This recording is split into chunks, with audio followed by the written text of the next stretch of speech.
how do you keep track of your tasks? Are you a list person? Do you have like a CRM? How do you keep track and know you're making progress?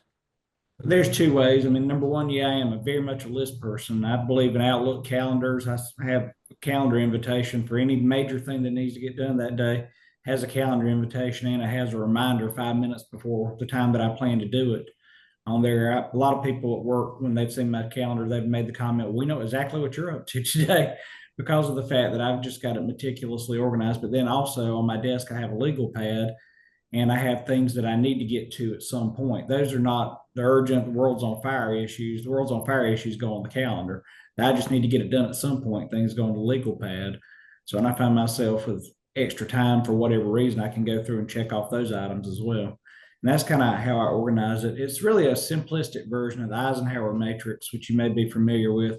No, no, I'm not. So the Eisenhower Matrix was basically do the things that are important, delegate the things that aren't, and then eliminate the things that you don't need to be doing anyway. And he had a couple other subcategories under there. I put mine into really the two, which is the things I want to do and the things I have to do. So I simplified it quite a bit more than his 4 quadrant matrix. Mine's just a 2 quadrant matrix. I believe in keeping things a little more simple. But then again, I never had to command an army before, so maybe that would be a reason for that. Where did you So first learn about the Eisenhower method? yeah, I've seen it over the years in a lot of my business reading. I spend, as you know, a lot of time reading academic publications and things about really about being organized, about doing business, about trying to find ways to be an effective project manager. And I feel like we can always learn. So I do spend a tremendous amount of my time reading.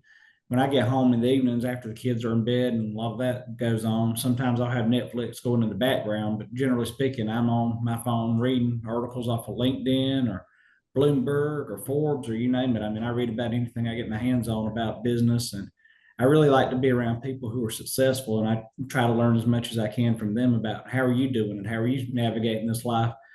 The thing you run into, and I know this is a long answer, but the thing you run into is people are coming at you from every angle imaginable every day. And some of that stuff is just really noise. It's not something you need to really be paying attention to.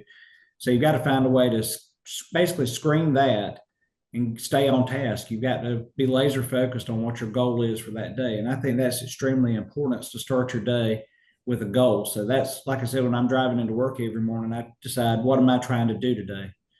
And I try to come up with one goal. I mean, everything else is just that. It's noise and it's little things and tasks you've got to do because you've got to do them. But the goal is the thing I want to do for that day. And that's what I'm trying to get to that whole day.